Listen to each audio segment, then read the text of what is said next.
पितर न माने को मुए श्राद्ध कराही, मुए श्राद्ध कराही।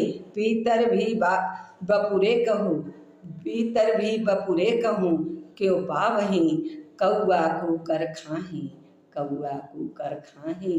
कबीरदास कहते हैं कि जब श्राद्ध कर्म को मुखर विरोध करते हुए कबीरदास कहते हैं, उनका तर्क है कि जीते जी तो, कबीरदास का तर्क है कि जीते जी तो लोग माता पिता का निरादर करते हैं, जीते जी तो लोग माता पिता का निरादर करते हैं, उनको कष्ट देते हैं, यही समाज का यथार्थ है, अपमानित करते हैं और मरने पर श्राद्ध कर्म करवाते हैं, श्राद्ध करते हैं। इससे पितरों की तृप्ति भला कैसे होगी? पितर तृप्त कैसे होंगे? जीते जिनकी आत्मा अतृप्त होकर मरी है और श्राद्ध कर्म में पितरों को तृप्ति के लिए खर्च किया जा रहा है, क्या उससे पितर तृप्त हो पाएंगे?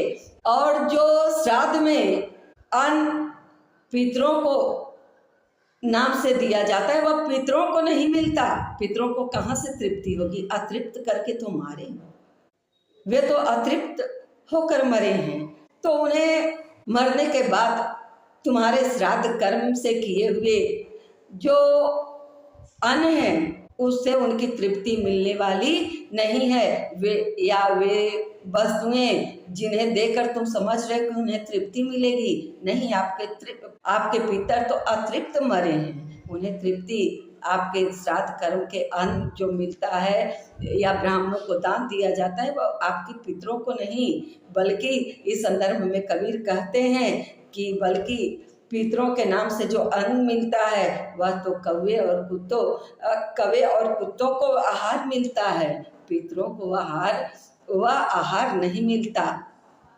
यह हमारी रूढ़ियाँ और अंधविश्वासों के विरोध में कबीरदास कहते हैं, यह संदेश देना चाहते हैं कि अगर वास्तव में पितरों की तृप्ति करना चाहते हो तो मरने के बाद श्राद्ध में खर्च न करके बल्कि उनके जीते जी खर्च करिए, जिससे उन्हें तृप्ति मिले।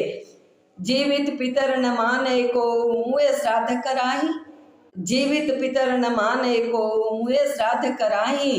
पितर भी बपुरे कहूँ अक्यों पावही, कौआ कुकर खाही। पितर कैसे तृप्त होंगे?